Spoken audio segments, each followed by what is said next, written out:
just thinking about what some of the operational impact of this policy could be. One area is redlining.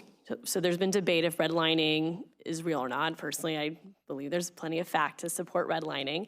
However, the reason I bring up this question is that some topics that teachers may be taught in prep programs help them understand, for example, what it means to teach in a Title I school, what's the history in that community, and redlining could impact the reason why a community is impoverished or predominantly a community of color. And can I answer that question of what is redlining, Representative?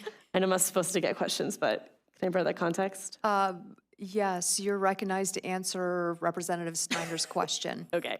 So redlining in historical context is an unfortunate application of essentially dictating where some people are allowed to live versus not. And it involves the public and the private sector. So governments, this is post-Reconstruction, they would put policies into place to say that African Americans go and live in this part of a town compared to white Americans. And oftentimes they were parts of a community that were, near waste, zoning that is unhealthy, low air quality, so forth.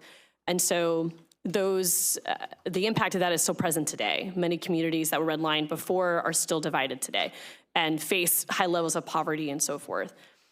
And so that can be very important information for an educator to understand. Some may say that teaching redlining is distorting history because they have a subjectivity to it. So my question is, the uses and implementation of redlining and how it led to the makeup of neighborhoods, hence schools in those neighborhoods, could actually be really helpful for an educator to understand the struggles of that community. Would your bill impact the teaching of something like redlining? So it's also known as steering, and it is against the law, but please go ahead and do your best, Representative Snyder. Thank you, Madam Chair, and thank you, Representative, for bringing me up to speed on that. What I would say is that the good news is, and I hope within our preparation programs, that they begin teaching the great news on what happened in House Bill 1 last year, where we said that regardless of a zip code, regardless of where a child lives, if they want to pursue traditional public school, public charter schools, or private schools or home schools, regardless of the zip code, that opportunity is afforded to them. All right, follow-up, Chair. Yes, you're recognized. Thank you so much. Eskamani. I guess my question is that there's parts of our history that impact today. So regardless of what policies are in place today, historical context can impact the future of a child and an educator's effectiveness to help that child have a bright future.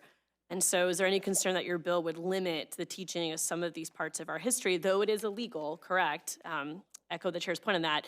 It still happened. And so it has a ripple effect today. Are we going to allow teachers to understand that ripple effect, I guess is my question. Representative Snyder, you're recognized. Thank you, Madam Chair. And again, thank you for the question, Representative. We want all historical facts to be taught, blemishes and all, when it comes to the history of our country.